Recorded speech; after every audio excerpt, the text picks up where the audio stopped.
Hello viewers, welcome my channel. আশা করি আপনারা সবাই ভালো আছেন এবং আমিও ভালো আছি।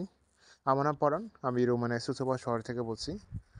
সো বরাবরের মতন আমি আজও আপনাদের মাঝে আরেকটি নতুন ভিডিও নিয়ে হাজির হয়েছি। তবে আজ আমি আপনাদের মাঝে যে ভিডিওটি শেয়ার করব, আসলে এটা একটা অভিজ্ঞতা ভিডিও এবং অভিজ্ঞতা ভিডিওগুলি শেয়ার করতে আমি পছন্দ করি। সো এই ভিডিওতে আমি দেখাবো রোমানের একটি রেস্টুরেন্ট যেখানে আমি কাজ করি এবং এর পরিবেশের সম্পর্কে কিছু সাধারণ ধারণা আমি আপনাদেরকে দিতে যাচ্ছি। যেহেতু যেহেতু এটা ইউরোপ এবং এশিয়ার তুলনায় অনেকটা পার্থক্য রয়েছে, সব কিছুই ভিন্ন এবং সব কিছুই তাদের পার্থক্য রয়েছে, কারণ এশিয়া এবং ইউরোপের মধ্যে অনেকটা পার্থক্য রয়েছে। তো সেই হিসাবে আমি এখন এই রেস্টুরেন্টে কাজ করতেছি এবং এই রেস্টুরেন্টের নাম হচ্ছে সেলুন জামকা গার্ডেন। তো এখানে এই শহরে মেন সিটিতে এই রেস্টুরেন্টটা পড়েছে এবং এখানে আমি কাজ করতেছি। আপনারা দেখতেছেন আমার একটা ইউনিফর্ম আছে, জ্যাকেট আছে, প্লাস হচ্ছে তার একটা লাইট ব্লু কালার একটা ইউনিফর্ম আছে। এটার পরে আমার একটা জ্যাকেট পরতে হয় কারণ ঠান্ডা। যদিও সামার কিন্তু ফিল লাগতেছে ঠান্ডা, কিন্তু কিছু করার নাই, আমাদেরকে পরতে হয়। তারপর মাঝে মাঝে প্রচণ্ড গরম থাকে, ওই গরমের সময় আবার জ্যাকেটটা খোলাতে হয়। তো এটা উইন্টারের সময় এই যে আপনার উপরে যেটি দেখতেছেন এগুলি প্রচুর গরম, প্রচুর গরম হয়। যখন আপনার ঠান্ডার সময় এটা চারিদিকে আপনার কভারিং করার আছে, দৃশ্যগুলো আছে। একটা ফয়সর বলে, মানে একটা ঘরের মতন চারিদিক দিয়ে বেড়া দেওয়ার সিস্টেম আছে, প্লাস্টিকের মতন। তো চারিদিকে যখন করে আর এটা গরমে তাপমাত্রা থাকে, তা যাতে যেহেতু ঠান্ডা দেশ আপনারা জানেন ইউরোপ, সো এই ঠান্ডা থেকে রিমুভ হওয়ার জন্য বা হালকা একটু উষ্ণতা পাওয়ার জন্য এই ধরনের পদ্ধতি ইউজ করতেছে। তারপরেও দেখেন বাইরে প্রচুর রোদ, কিন্তু এদেশে আসলে এই জিনিসটা হচ্ছে রোদ ঠান্ডা সবই রয়েছে। তো সবচেয়ে ভালো একটা দৃশ্য হচ্ছে প্রাকৃতিক দৃশ্যগুলো আপনাকে মন কেড়ে নেবে, সেটা হচ্ছে প্রাকৃতিক দৃশ্য, সবুজ যে গাছপালা, আপনার অল্প সময়ের মধ্যে সব কিছু হয়ে যায়। যেমন এই যে বরফগুলো শেষ হলে এই যে গাছগুলো দেখতেছেন না, বরফ শেষের পরে আপনারা দেখবেন যে 1 থেকে 2 সপ্তাহের মধ্যে পাতাগুলো গজে গেছে, ইভেন 1 মাসের মধ্যে প্রচুর পাতা হয়ে যাবে এবং এই যে গাছগুলোর মধ্যে দেখতেছেন প্রচুর। তো অবশ্যই আপনারা এই রেস্টুরেন্টের সম্পর্কে কমেন্ট করবেন, কারণ যেহেতু আমি এই রেস্টুরেন্টে কাজ করতেছি এবং আমার ধারণা রয়েছে, আইডিয়া আছে, যেহেতু ইউরোপের মাটিতে ওয়েটার হিসাবে কাজ করতেছি। আমি জানি অনেক প্রবাসী ভাইরা আছে, অনেক জায়গায় অনেকভাবে কাজ করতেছে, কিন্তু সাধারণভাবে সবাই ভিডিও করতে পারে না। তারপরে আমি হাইডেনভাবে একটু ফ্রিলিভাবে করতেছি, হতে পারে এখানে একটু ফ্রিডম পাইতেছি, কিন্তু সবাই আসলে ইউরোপে ফ্রিডম পায় না, এটা বাস্তব। কিন্তু সবাই তো আসে ফ্রিডম পাওয়ার উদ্দেশ্যে ইউরোপে। কিন্তু যাই হোক, আপনাদের কেমন লাগতেছে এই ভিডিওটি অবশ্যই আপনাদের কমেন্ট করবেন এবং মতামত অবশ্যই লিখবেন। সো আজকে প্রচুর রোদ, প্রচুর রোদের সাথে আবার হালকা বাতাস, প্রচুর বাতাসও পড়তেছে। যদিও দুপুর এখন, কিন্তু তারপরও একটা হালকা জ্যাকেট গায়ে দেওয়ানো আছে, কিছু করার নাই, কারণ পরিবেশের সাথে থাকতে হলে খাপ খাইয়ে চলতে হবে। যে কোনো পরিবেশে আপনার কঠিন হোক না কেন, ওইটাকে সামাল দেওয়ার জন্য বা সমাধান করার জন্য আপনাকে নিজেকে ক্যারি করতে হবে। তো আমি একটি জায়গা যাচ্ছি, আর এটা হচ্ছে ফয়সর। এখানেও বিশাল বড় ফয়সর। এখানে আপনারা দেখতেছেন কিছু সেট আপ দেওয়া আছে এবং রিজার্ভেশন আমাদের আছে দেখে এখানে সেট আপ দিয়ে রাখেছি। এখানে দেখেন এই ফয়সরের মধ্যে কমপক্ষে 6টা 8টা টেবিল আছে।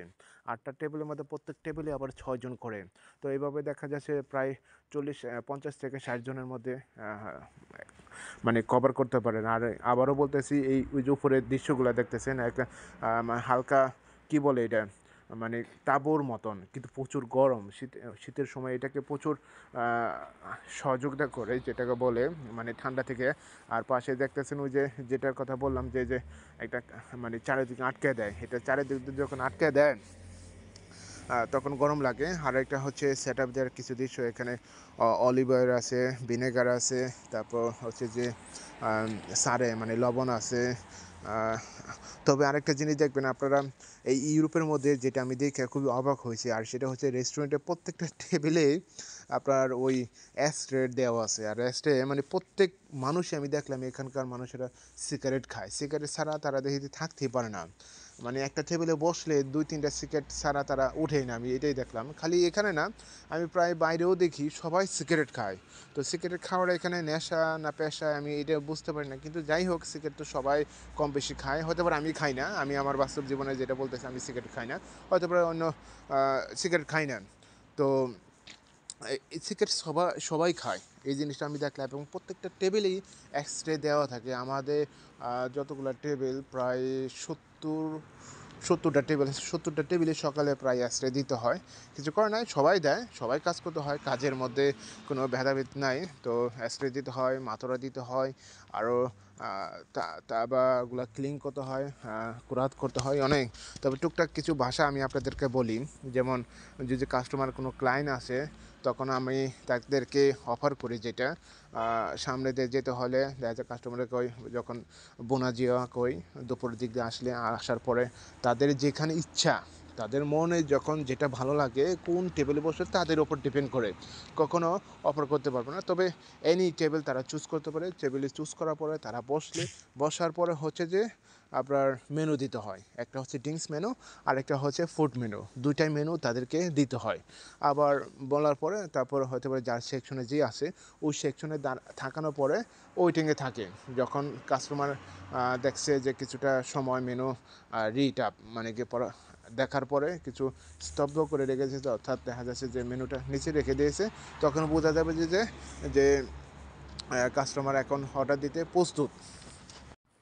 তো অর্ডার নেওয়ার পরে তারপর কম্পিউটারে পাঞ্চ করতে হয়। কম্পিউটারে প্রথম পাঞ্চ করার পরে এখানে আবার কম্পিউটার পাঞ্চের সময় আবার কিছুটা নিয়ম আছে। সেটা হচ্ছে যদি কাস্টমার প্রথম ফার্স্ট কোর্স বা থার্ড কোর্স এরকম যদি কোনো অর্ডার দেয়, অর্থাৎ ফেল 1 ফেল 2 এরকম যদি অর্ডার দেয়, তাহলে মার্ক করার সময় অবশ্যই আপনাকে রাইট ডাউন মানে লিখতে হবে। হয়তো বা প্রথম তো ব্যবহারে সেটা দিতে হবে, এটা আপনারা জানেন যারা রেস্টুরেন্টের লেভেলে কাজ করে তারা অবশ্যই বুঝতে পারবে।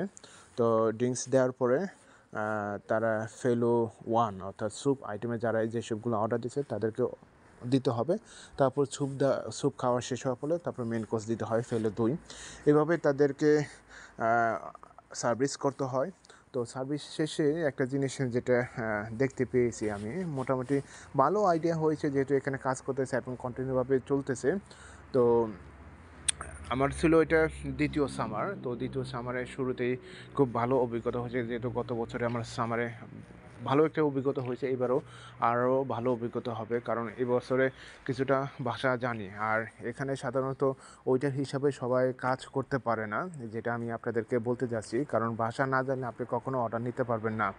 আমি যেহেতু প্রথম বছরে গত বছরে এসেছি এবং গত বছরে আসার পরে 1 থেকে 2 সপ্তাহ পরে আমি যাই হোক একটা চান্স পেয়ে গেছি এবং হতে পারে নলেজ এবং আইডিয়া সব কিছু ছিল দেখেই এই অর্ডারটা নিতে পেরেছি। তাছাড়া খুবই ডিফিকাল্ট হতো, কারণ আমি দেখছিলাম এইখানে যারাই যত লোকজন এখানে এসেছে তারাই মনে করেন ওইটার হিসাবে কাজ পায় নাই প্রথম অবস্থায়, কারণ এখানে সবাই মানে এদেশের লোকেরা তাদের ভাষায় কথা বলে এবং তাদের ভাষায় কথা বলে দেখেই তাদের ভাষা দিয়ে চলতে হয়। এখন হতে পারে 2024 সেনগেন হয়েছে, কিছুটা পরিবর্তন আসবে এবং এখানে খালি এই ভাষা পরিবর্তন আসবে না, অন্যান্য বিষয় নিয়েও পরিবর্তন আসবে, এটা আপনারা ভবিষ্যতে দেখতে পাবেন। যেহেতু সেনগেন হয়েছে তারা ইংরেজিটাও চালিয়ে যেতে হবে। তো যাই হোক, অন্য বিষয় নিয়ে আমি কথা বলতে যাচ্ছি না, তবে মোটামুটি ভালোই আছি এবং ভালোভাবে চলতেছে দিনকাল এই রেস্টুরেন্টে কাজ করে এবং একজন ওয়েটার হিসাবে। তো এখানে সার্ভিসটা যেটাই বললাম, সর্বশেষভাবে আপনাকে একটি টেবিল যদি সার্ভ করেন মোটামুটি কিছু বকশিতের কথা যেটা বলতাম, আসলে সবাই চিন্তা করে যে ওইটার হিসাবে একটা এক্সট্রা ইনকাম হয়, আর সেটা হচ্ছে টিপস। টিপসটা অবশ্যই আপনারা 2 টাকা হোক, 5 টাকা হোক, 10 টাকা হোক পাবেন, কম বেশি আপনারা পাবেন, মিনিমাম 2 টাকা 5 টাকা যাই হোক কম বেশি তো রোমানিয়া আরও সমস্যা আছে রেস্টুরেন্টে স্যালারির বিপণে, কারণ স্যালারির পিছনে আমি এখন তো বলতে চাচ্ছি না, কারণ বেসিক স্যালারি আসলে কোনো রেস্টুরেন্ট থেকে সব কিছু দেয় না। বেসিক স্যালারি যদিও এখন 3300 লে আছে, কিন্তু 3300 লে হলে সবাই পায় না, অনেকটা চুরি চাপ্পারি করে। যাই হোক, এটা সরকার রুলস থাকলেও ওইটা মানে না, কোম্পানি ওইটা অফার করে না, কিছু করা নাই। যাই হোক, সর্বশেষভাবে আমি আপনাদের কাছে আরেকটি রিকোয়েস্ট বা অনুরোধ করতে যাচ্ছি, আর সেটা হচ্ছে যদি আপনাদের কাছে এই ভিডিওটি ভালো লেগে থাকে তাহলে অবশ্যই আমার এই ভিডিওটি একটি লাইক ও শেয়ার করবেন, ও হ্যাঁ অবশ্যই আপনাদের মতামত মন্তব্যগুলি আমার এই ভিডিও কমেন্ট বক্সে লিখবেন।